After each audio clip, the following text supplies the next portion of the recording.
bonjour à tous, comment allez-vous de nouveau encore? Ça va bien? Bonjour à Terrebonne. Pour ceux qui sont là pour la première fois, simplement me présenter. Mon nom est Philippe de la Fuente. Je suis pasteur adjoint au pasteur Gaétan Brassard, qui est le pasteur principal de l'église Le Portail. Et présentement, il est en vacances, donc je le remplace pour les 3 prochaines semaines à compter d'aujourd'hui. Nous sommes présentement dans une série intitulée Pardonne. Nous avons vu il y a 2 semaines en arrière un message d'introduction. Aujourd'hui, le titre du message est Pardonne-leur. Pardonne-leur est le titre du message aujourd'hui. Et j'aimerais... La semaine passée, nous avons pris nous avons distribué un sondage avec 12-13 questions et je vais y répondre. Je vais simplement revenir sur les résultats qui ont été donnés. Nous avons eu 346 réponses et de temps à autre, aujourd'hui et les prochains dimanches, je vais revenir sur les résultats de ce sondage-là. Et aujourd'hui, j'aimerais parler, dans ce Pardonne-leur, j'aimerais parler de 3 choses. Premièrement, choix versus émotion.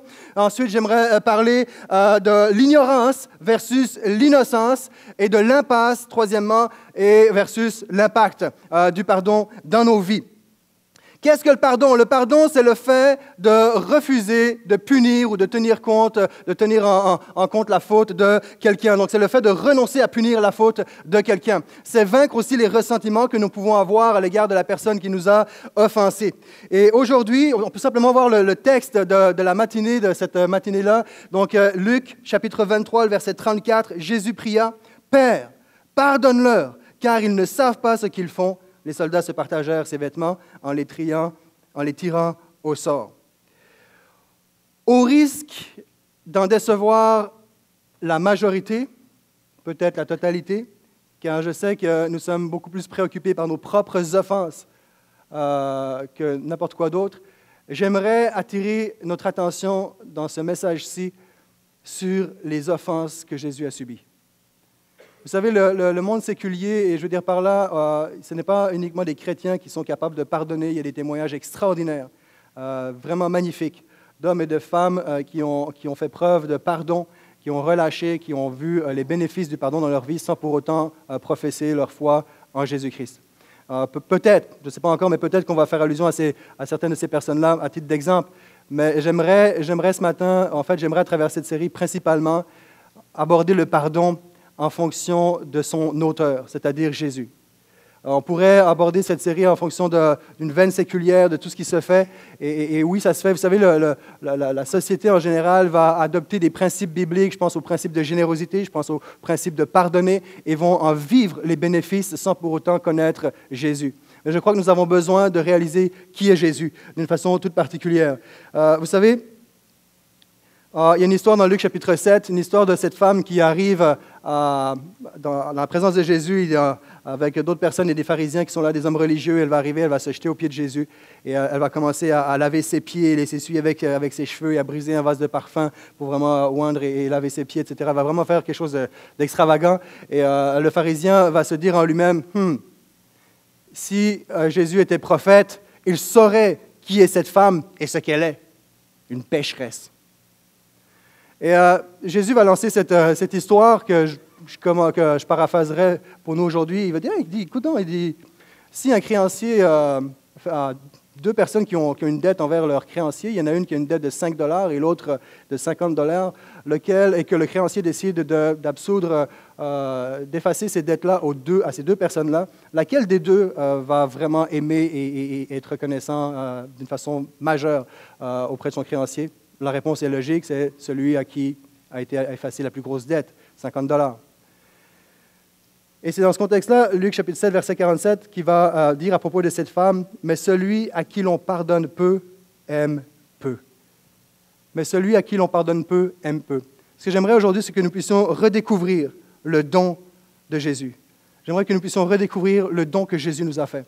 Je crois qu'on peut, oui, exercer le pardon, mais ce ne serait pas juste d'aborder le pardon sans parler de celui qui l'a offert, celui qui l'a donné.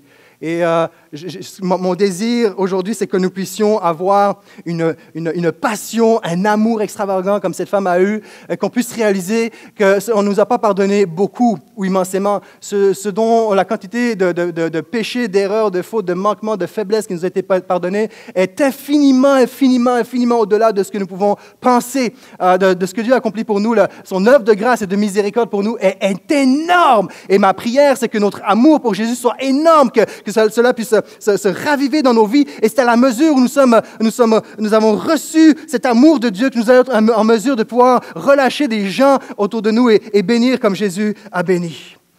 Une des questions qui était dans le sondage, c'est « Êtes-vous présentement offensé ?» 58,7%, rendez-le, on peut dire 60% des personnes ont répondu « Oui, je suis présentement offensé », contre 39,6% qui disent « Non, présentement, actuellement, je ne suis pas offensé ». Ensuite, on a posé « Et si oui, par combien de personnes êtes-vous offensé » 80,5% ont été offensés par 1 à 5 personnes. Je ne mentionnerai pas toutes les différentes échelles qu'il y avait, mais pour aller à l'autre extrême, il y avait 9, donc il y a 9% qui ont été blessés par 15 personnes et plus. C'est énorme, c'est beaucoup. Deux choses, soit que vraiment vous étiez offensé, il faut vraiment prier pour vous, ou peut-être aussi, ça c'est une possibilité. C'est toujours difficile de jauger les offenses parce qu'il y a des gens qui sont tellement facilement offensables. Mais quand même, c'est une réalité qui est là. Et je ne le dis pas avec, à la légère. C'est juste qu'on puisse réaliser que le pardon est quelque chose de vaste, c'est difficile d'évaluer aussi simplement que ça. Je crois que sans contredit, Jésus fut la personne qui a été la plus offensée de toute l'histoire de l'humanité, par le plus grand nombre de personnes qui a jamais existé, par des milliards et des milliards d'êtres humains. Et c'est à ce Jésus-là que j'aimerais qu'on puisse regarder. C'est à ce qu'il a fait. Je comprends que nous avons des offenses, et on va en parler prochainement, mais je veux vraiment qu'on tourne notre regard, alors que nous-mêmes, nous sommes affectés, préoccupés par les offenses que nous avons. Est-ce qu'on peut, quelques instants, juste regarder à Jésus à travers ce message-là, regarder à Jésus tout ce qu'il a subi, tout ce qu'il a accumulé et tout ce qu'il nous a donné malgré tout en retour? Une question qui a été posée, c'est actuellement, y a-t-il une ou des personnes que vous avez offensées? 50% disent oui. Parmi celles-ci, 80% ont l'intention de demander, de faire une démarche de pardon. Oui, j'ai offensé quelqu'un. 38% disent non. Et 12% ne le savent pas. Il y a un événement dans la Bible, 50% ont été offensés, ont offensé quelqu'un, pardon. 38 disent ne pas avoir offensé quelqu'un, en date d'aujourd'hui, présentement. Il y a un passage dans la Bible qui est assez frappant, c'est lorsque la femme adultère est prise en flagrant délit. Et les Juifs qui sont là, les spécialistes de la loi, des connaisseurs, des religieux, vont essayer de piéger Jésus pour voir quelle va être sa réponse, parce qu'ils vont dire, voici, elle a commis l'adultère, la loi de Moïse dit qu'elle devrait être lapidée à mort. Toi, qu'est-ce que tu dis? Il va écrire quelque chose à terre, il va se redresser, il va les regarder, vous connaissez le récit. Il va dire que celui qui n'a commis aucun péché lui jette la première pierre. Bon retour de vacances, Pasteur André. On va dire que c'est une pierre. Gabi, est-ce que tu es prête à la lancer sur quelqu'un? Est-ce que tu es en mesure de la lancer sur quelqu'un? Ah, peut-être.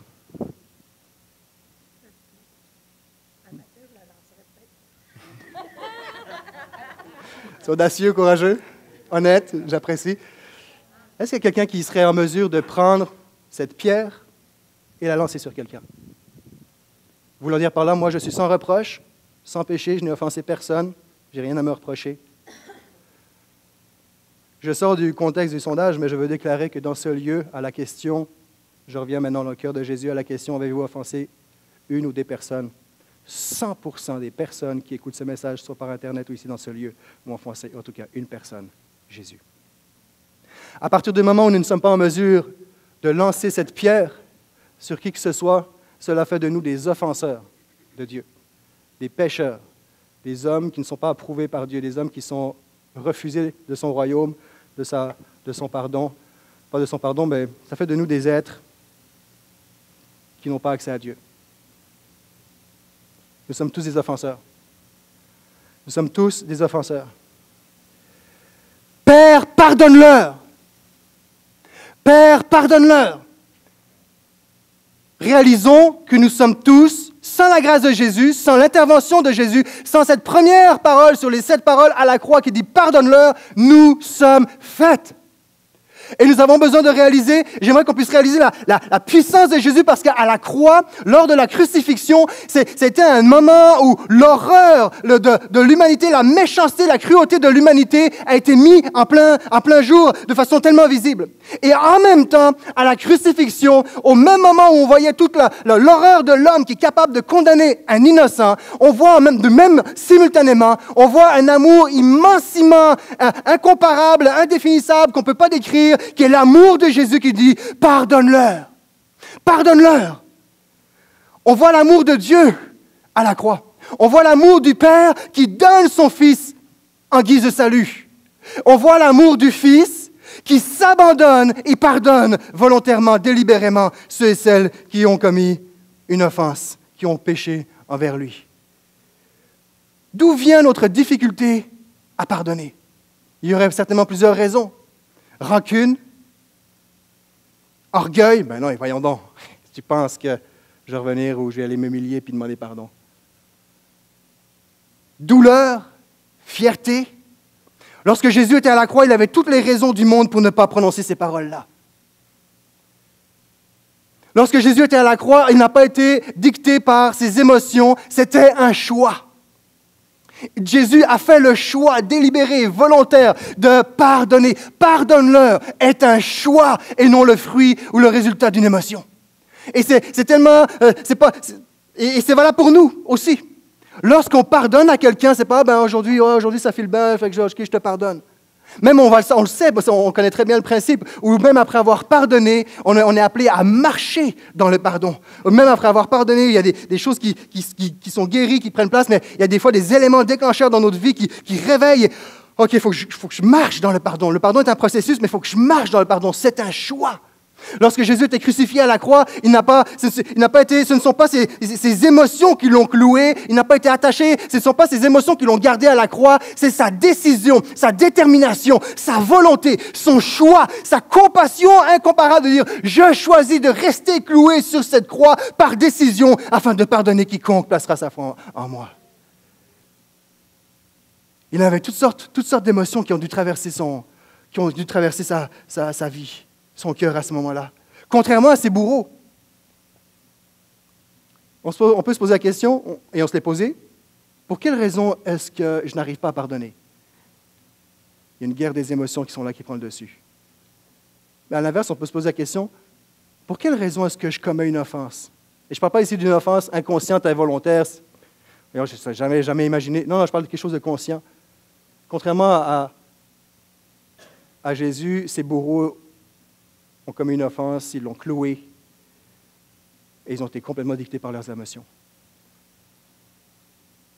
Les Juifs voyaient en lui un rival. Ils voyaient un rival. Ils avaient peur. Un futur chef politique, il faut qu'on le fasse taire, les gens, comme il y en a de plus en plus d'hommes et de femmes qui le suivent, il faut qu'on le fasse taire, il faut qu'on le fasse disparaître. Pilate, qui malgré le fait qu'il sait pertinemment que Jésus est innocent, le condamne pareil.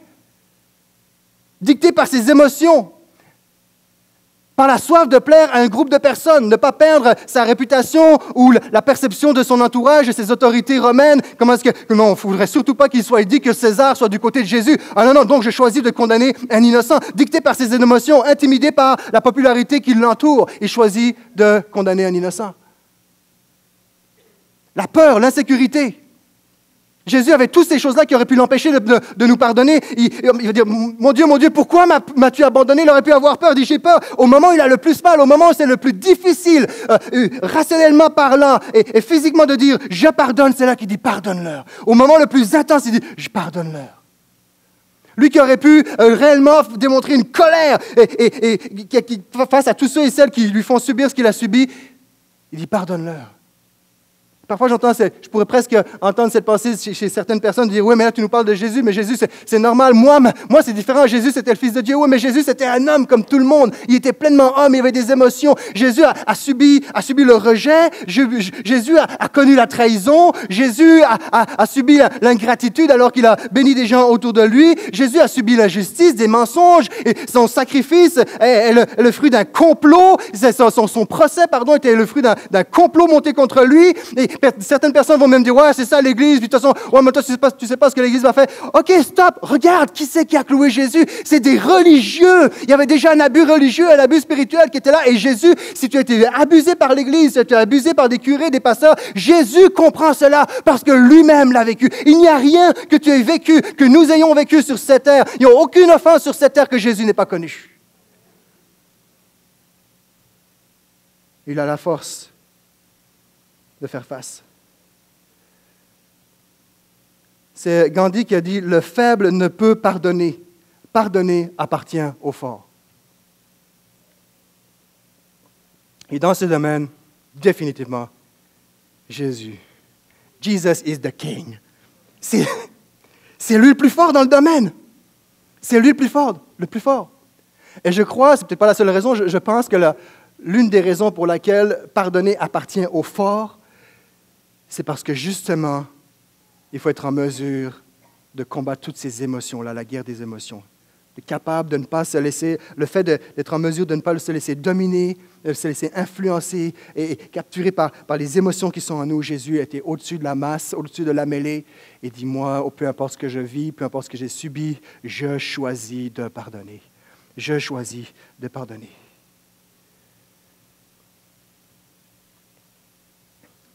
Pardonne-leur. Dans ce pardonne-leur, il y a quelque chose qui tient compte de l'ignorance sans déclarer leur innocence. Pardonne-leur, car ils ne savent pas ce qu'ils font. Ils déclarent leur ignorance. Il tient compte de leur ignorance, mais ne les déclare pas innocents pour autant. Pardonne-leur, car ils ne savent pas ce qu'ils font. Il n'est pas à l'écran, mais je vais le lire pour vous. Genèse chapitre 2, dans le jardin d'Éden.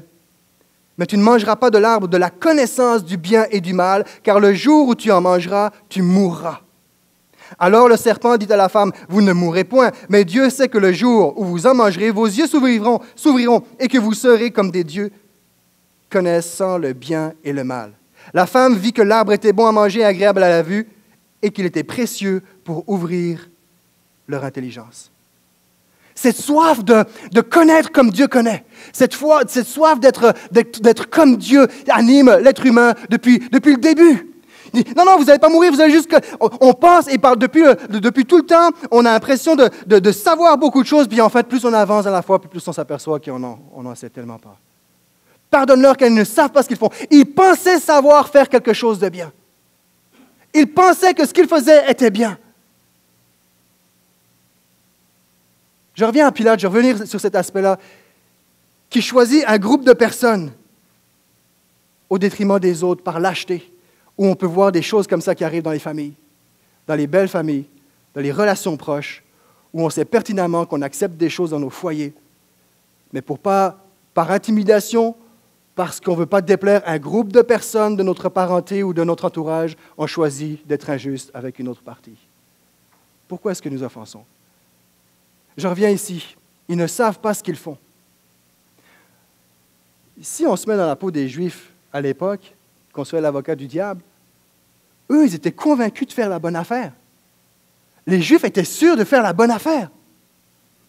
Parce que pour eux, ils ne voyaient pas dans ce Messie qu'ils attendaient, ils voyaient un héros, un guerrier, un victorieux, un futur politicien, quelqu'un qui allait porter leur cause, mais pas un Jésus qui était prêt à s'humilier sur la place publique, en plus qui prétend être le Fils de Dieu, selon leur loi, mettons-nous dans leur minding, dans leur pensée, dans leur être intérieur, selon la loi, selon ce qu'ils ont appris, selon ce qu'ils ont acquis, et avec la perception qu'ils ont, on ne dit pas si elle est juste ou fausse, mais avec la perception qu'ils ont, pour eux, c'était la bonne affaire. Il faut qu'on s'en débarrasse. Blasphème, à mort.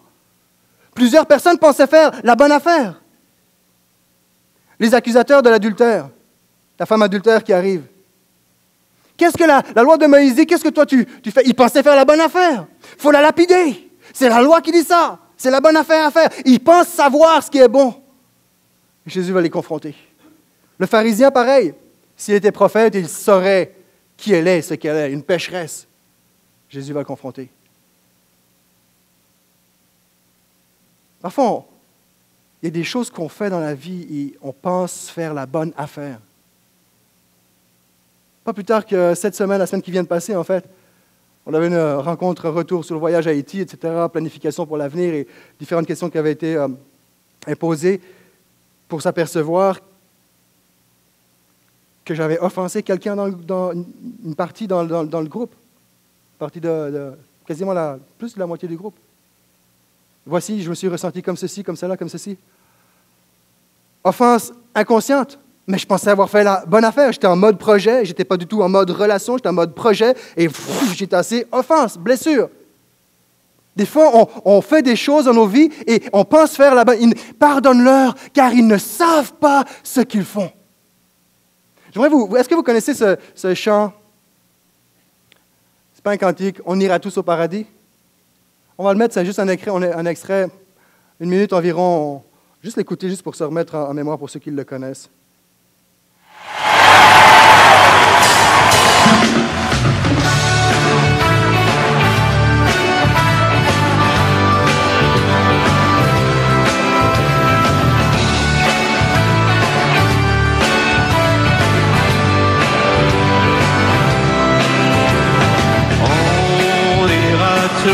Au paradis, mais moi, qu'on soit béni ou qu'on soit maudit, on ira. Toutes les bonnes sœurs et tous les voleurs, toutes les brebis, tous les bandits, on ira tous au paradis.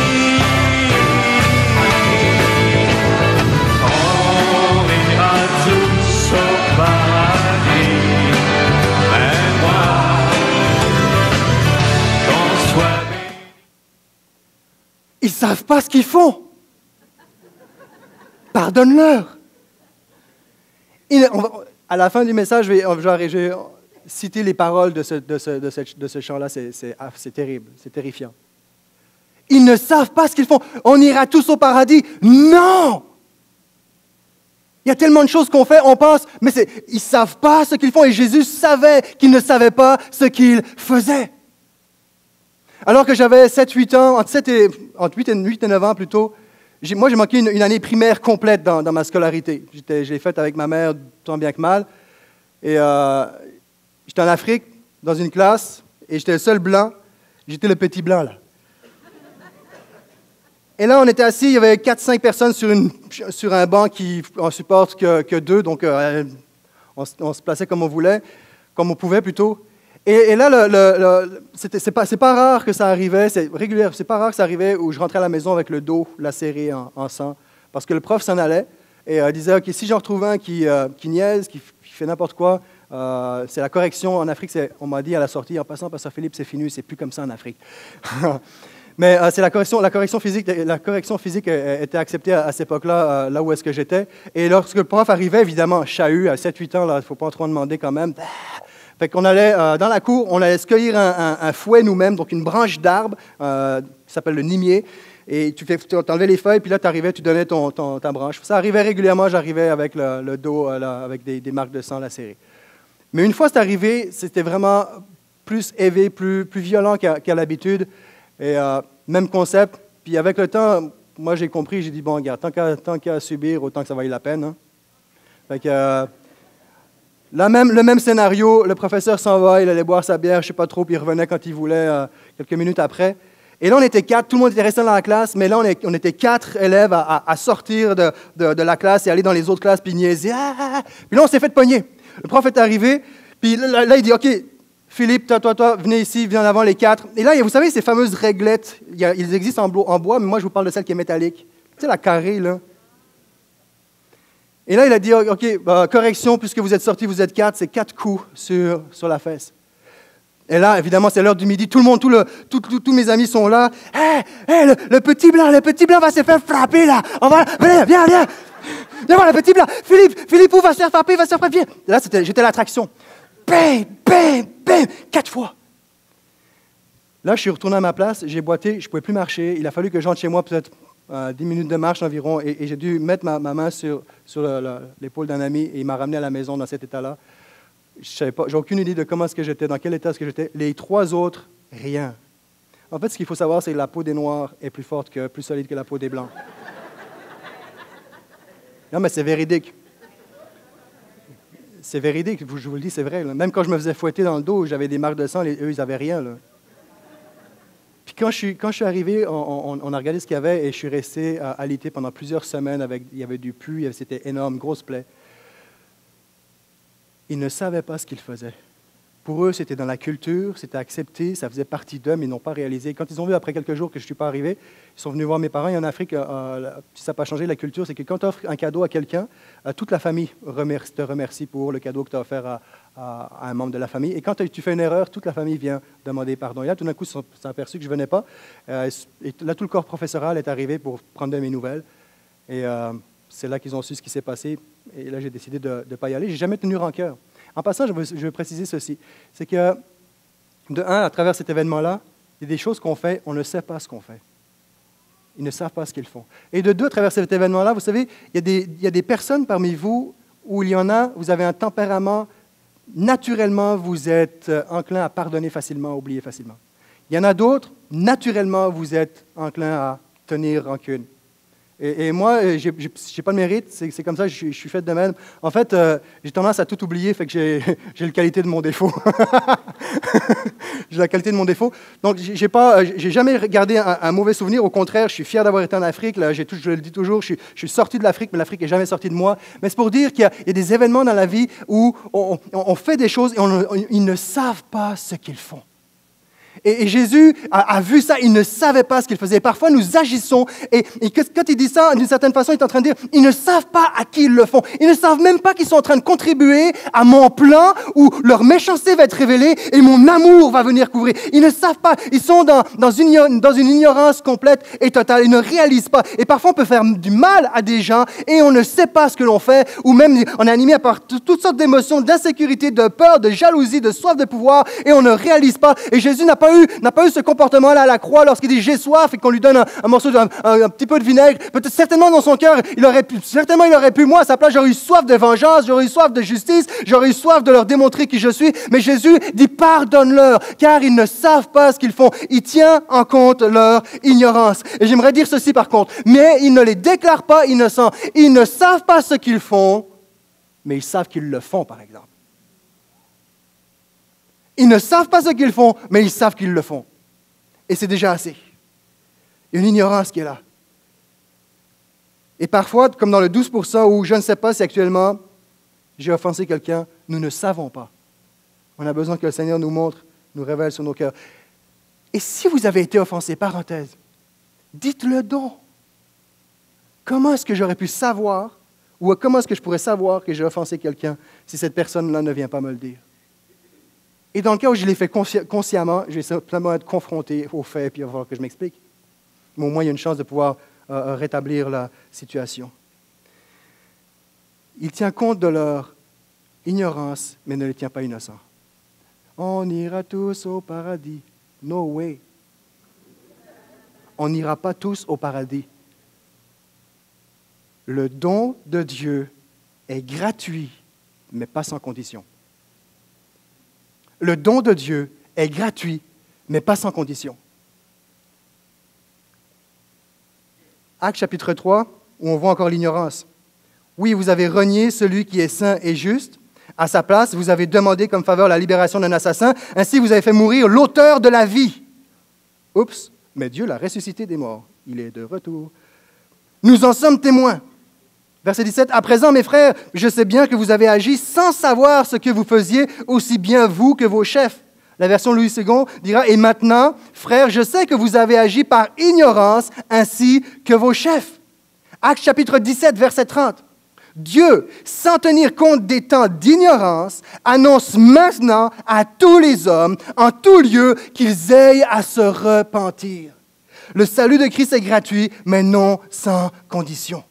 Pardonne-leur. Dans ce pardonne-leur, le temps de ce pardonne-leur, c'est le temps du verbe ici, c'est un temps qui est ponctuel, qui c'est pardonne-leur, c'est précisément, ponctuellement, aujourd'hui pour ce péché, pardonne-leur. Ce n'est pas, ici dans ce pardonne-leur-là, il n'y a pas la notion de nous sommes obligés de pardonner à tout le monde en toutes circonstances, tout le temps.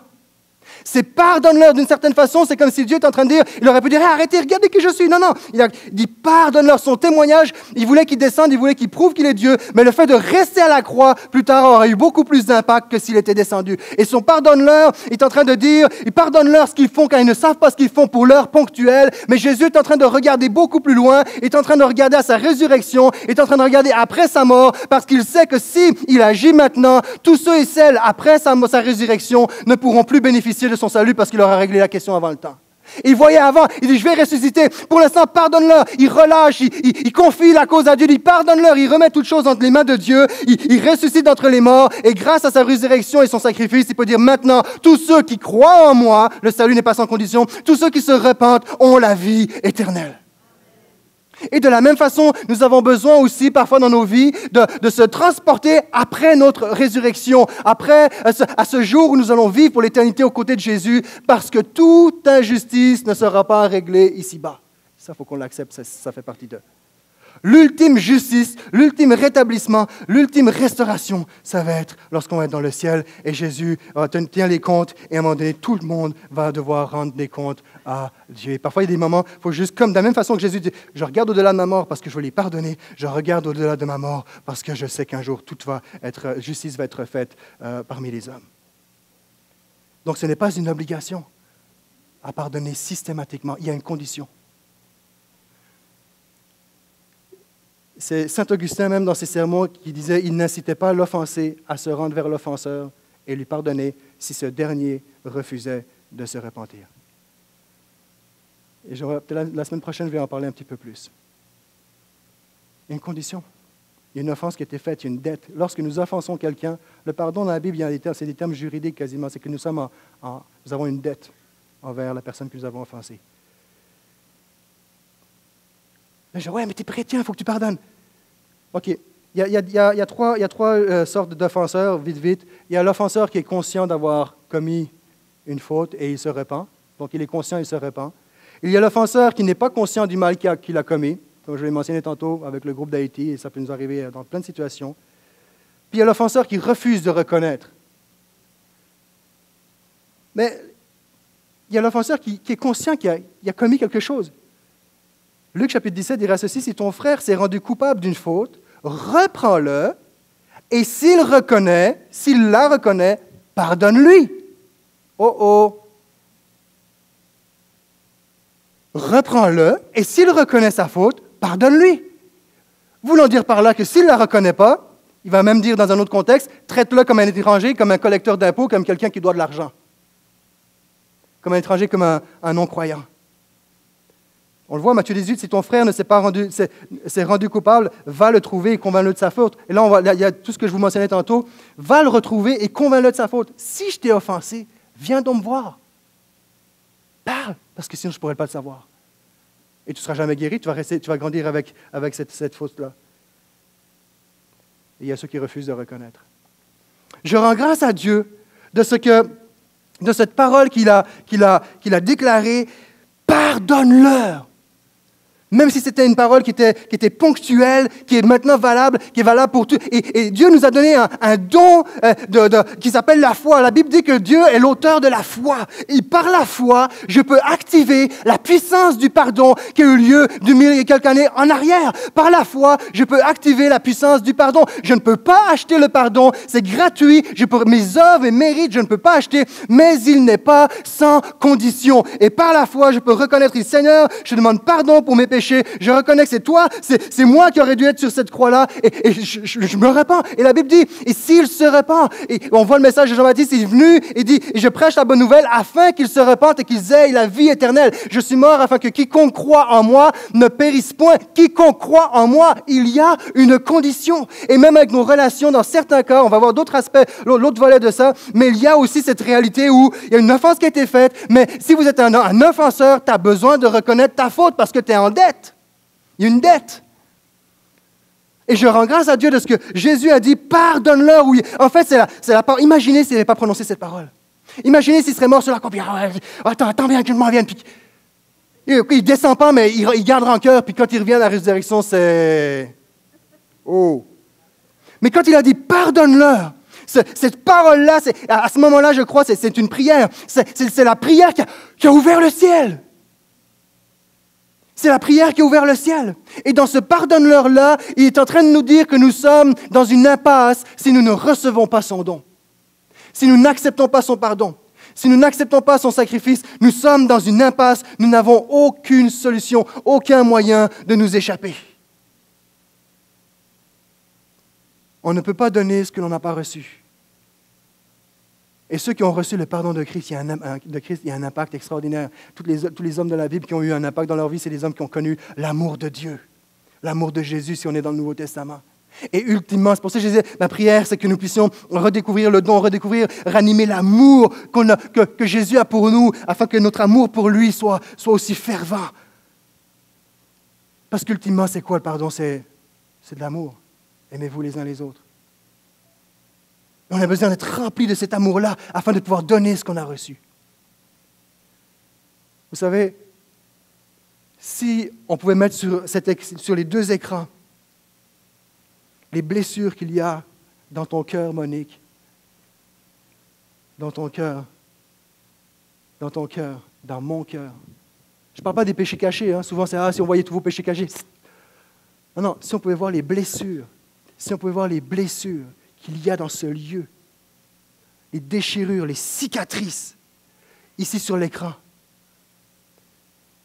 on aurait ici un festival de larmes. Là, on comprendrait, on dirait quoi?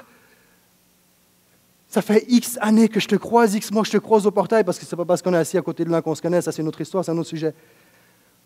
Ça fait tant de temps qu'on se croise à l'église, puis je savais pas, je réalisais pas à quel point tu étais blessé, je réalisais pas à quel point tu étais déchiré, je réalisais pas, ou même par certaines personnes, vous pourrez dire, tu m'en avais parlé, je dis, oh oui, je t'écoute, oui, je comprends, non mais ça va passer, mais je réalisais pas, si on pouvait voir les blessures, j'en parle, puis j'en ai des frissons, et à la première, c'est pareil, je le réalise, c'est que si on pouvait voir les blessures et les douleurs de chacun ici, qu'il y a dans nos cœurs, les histoires, les horreurs, les cicatrices, les cauchemars, les moments où tu te réveilles la nuit parce que tu es une offense, les moments où tu n'es plus capable de manger, tous les moments où tu n'es pas capable de franchir ta rue dans une place, puis l'angoisse te prend, toutes les blessures. Je vous le dis, on se mettrait à pleurer, ce serait le festival des larmes, et on se prendrait dans les bras. J'avais jamais réalisé à quel point tu souffrais, Monique. J'avais jamais réalisé à quel point tu souffrais. Et on pourrait s'appeler chacun par nos noms, même des étrangers, entre guillemets, parce qu'on se connaît pas. On se prendrait, hey, je te connaissais pas, mais je réalise à quel point tu as mal. Ça réveillerait un amour. Et c'est cet amour-là que Jésus a pour toi et moi, parce que lui connaît ce que c'est l'offense. Et il veut nous remplir d'un amour infini, d'un amour nouveau, afin qu'on soit en mesure de relâcher quiconque.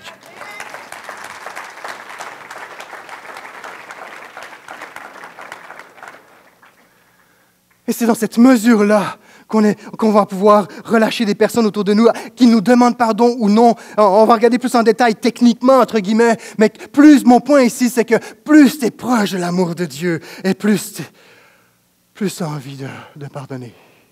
En plus d'une nature naturelle qui pourrait être déjà de facilement pardonner. Je parle ici d'un amour, c'est naturellement l'amour de Dieu. Et c'est ce que Jésus est venu faire. Pardonner, pardonne-leur. Il y a eu un impact extraordinaire dans la vie d'Étienne. Ils le traînèrent hors de la ville, Actes chapitre 7, ils le traînèrent hors de la ville et le lapidèrent. Les témoins déposèrent leurs vêtements aux pieds d'un jeune homme nommé Saul, qui est l'ex-apôtre Paul, ou le futur plutôt apôtre Paul, excusez. Et il lapidait Étienne, qui priait et disait, « Seigneur Jésus, reçois mon esprit. » Puis s'étant mis à genoux, il s'écria d'une voix forte, « Seigneur, ne leur impute pas ce péché. » Et après sa parole, il s'endormit, il mourut, autrement dit. Ne leur impute pas ce péché. Étienne avait vu l'amour de Jésus. Et Jésus, ça faisait pas très longtemps qu'il était parti. Cette relation était encore fraîche. Pour ceux et celles qui connaissent Jésus depuis 15-20 ans, ça peut être des fois un peu, faut dépoussiérer ça, faut ranimer. Tu sais, c'est un peu comme des gens, ça fait longtemps que tu t'es pas vu, faut ranimer les souvenirs, faut ranimer l'émotion, faut ranimer l'intérêt. Lui, Jésus venait de partir, il avait connu cet amour-là. Il était en mesure de dire, ne leur impute pas ce péché-là. Et l'apôtre Paul, je suis convaincu que je parlais on peut être dans une impasse si on refuse le pardon de Dieu, mais alors qu'on reçoit le pardon de Dieu de Jésus, eh bien, il y a un impact extraordinaire qui prend place dans nos vies et à travers nos vies. Et je pense que ça a eu un impact inimaginable, majeur dans la vie, déterminant dans la vie de l'apôtre Paul. Je suis convaincu qu'il a dû passer des nuits à se rappeler et voir le visage ensanglanté de Pierre et son corps s'effondrer sous les roches des gens qui le lapidaient, et entendre ces dernières paroles, Père, ne leur impute pas ce péché. Et ça labourait le cœur de l'apôtre Paul. C'est pas écrit dans la Bible, mais ça, j'en suis convaincu. Et plus tard, quelques années plus tard, quelques temps plus tard, l'apôtre Paul, Jésus va se révéler à la vie de l'apôtre Paul. Et là, c'est qu'il va réaliser l'amour de Jésus. Il va le recevoir à son tour. Mais je crois que l'apôtre Pierre a joué un rôle là-dedans aussi, dans sa conversion déjà. Il y a une semence qui était là. Parce qu'il ne savait pas à qui est-ce qu'il s'en prenait lorsqu'il a accepté le meurtre de Pierre. Et on voit en Timothée l'impact qu'il y a eu dans la vie de Paul. En Timothée chapitre 1, on le lit à l'écran. « Je suis reconnaissant envers celui qui m'a rendu capable de remplir cette tâche, Jésus-Christ, notre Seigneur. En effet, il m'a accordé sa confiance en me choisissant pour ce service. » Dieu nous appelle à le servir. Et il continue en disant, « Moi qui autrefois l'ai offensé, persécuté et insulté, mais il a eu pitié de moi, car j'agissais par ignorance, puisque je n'avais pas la foi. » J'agissais par ignorance, puisque je n'avais pas la foi. À quiconque dans celui qui accepte le pardon de Dieu, tu peux très bien écrire dans ton journal personnel, « Je rends grâce à Dieu, alors que je ne le connaissais pas, je l'ignorais, je blasphémais, je l'insultais, je rends grâce à Dieu de ce qu'il m'a appelé à le servir. » Et qu'il ait tenu compte de mon ignorance, mais qu'il m'ait tenu responsable pour mes actes, m'amener à la repentance afin que je puisse recevoir son pardon. Le pardon a un impact incroyable. Sans tenir compte des temps d'ignorance, Dieu annonce maintenant à tous les hommes en tout lieu qu'ils se répandent. C'est tout ce que nous avons à faire. On n'ira pas tous au paradis. Jésus a pardonné, mais ce pardon est accessible à tous, mais à tous ceux qui sont capables, enlevez le mot capable, à tous ceux qui veulent bien l'activer par la foi, à tous ceux qui veulent bien le recevoir, pour pouvoir, par la foi qu'il leur est communiquée, activer la puissance du pardon dans leur vie. Lors de l'introduction, je termine bientôt, j'ai mentionné que le fait de ne pas pardonner à quelqu'un revient à nous emprisonner nous-mêmes. J'aimerais dire que le fait de ne pas recevoir le pardon de Dieu nous ferme le ciel. Il n'y a pas d'espoir. Et avant de relâcher, de pardonner de quoi que ce soit, je crois qu'on a besoin aujourd'hui de réaliser que l'offensé des offensés, ça a été Jésus. Il est notre modèle. Il nous offre un salut qui est gratuit, mais il nous appelle à reconnaître notre état. Je vais vous lire les paroles du chant qu'on a entendu tantôt, « On ira tous au paradis ». C'est de Michel Polnareff. « On ira tous au paradis, même moi, qu'on soit béni, qu'on soit maudit, on ira tous, toutes les bonnes sœurs et les voleurs, toutes les brebis et tous les bandits, on ira tous au paradis. On ira tous au paradis, même moi, qu'on soit béni, qu'on soit maudit, on ira avec les saints et les assassins. Ne crois pas ce que les gens disent, c'est ton cœur qui est la seule Église. Laisse un peu de vague à ton âme, n'aie pas peur de la couleur des flammes de l'enfer. On ira tous au paradis, même moi.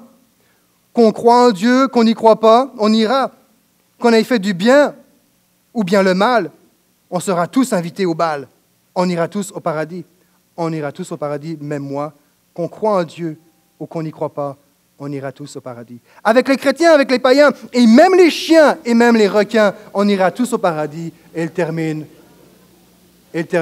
surtout moi. Et moi, la première fois que j'ai entendu ce chant, ça fait longtemps, ça fait des années. Genre, tu sais, je m'en rappellerai toujours, je suis dans ma voiture, puis on ira tous au paradis. Fenêtre ouverte, le bras, drink, tu sais. Ouh! C'est l'été, on ira... Là, je m'arrête, attends. Qu'est-ce que je suis en train de chanter, là? Paul Tétam, c'est l'été, c'est les vacances. Hé! Non, c'est pas vrai qu'on ira tous au paradis.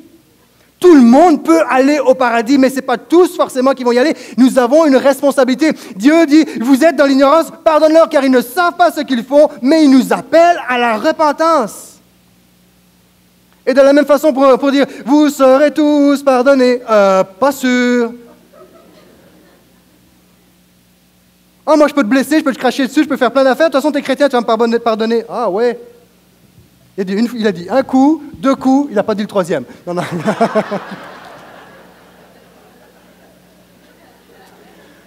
Ça, c'est la preuve qu'il manque encore pas mal d'amour de Dieu dans mon réservoir.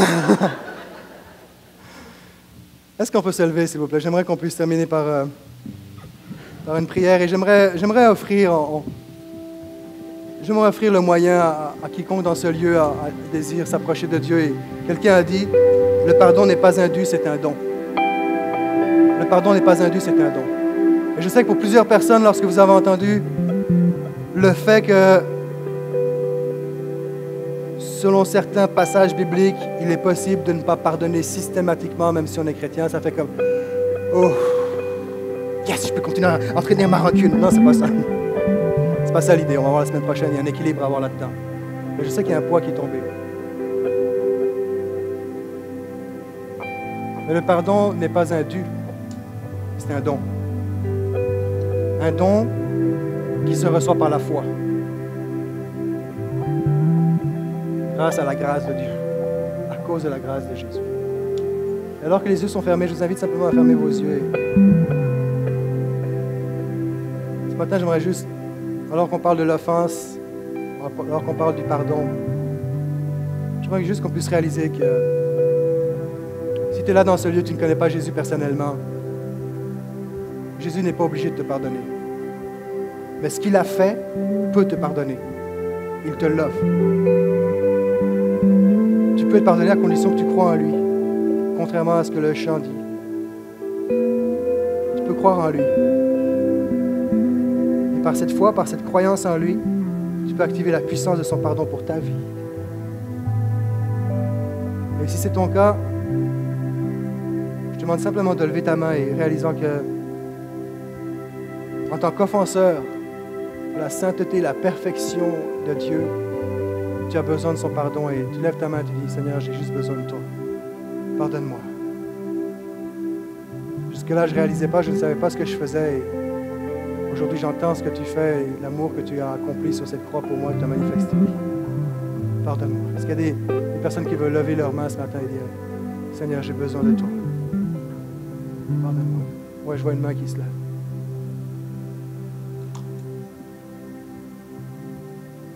D'autres mains. Est-ce qu'il y a d'autres mains qui veulent? Est-ce qu'il y a des cœurs qui veulent se tourner vers Dieu ce matin? Je comprends qu'il y a des offenses. J'ai mentionné tantôt, on serait horrifié de voir les cicatrices et Dieu guérit. Mais avant d'aller plus loin, tu as besoin d'être rempli de l'amour de Dieu. L'amour de Jésus. On est appelé à avoir un impact. Et si notre impact ne dépasse pas la longueur de nos jours sur terre, ça ne vaut rien. Le seul impact qui a de la valeur, c'est celui qui va aller au-delà de cette vie, jusque dans l'éternité.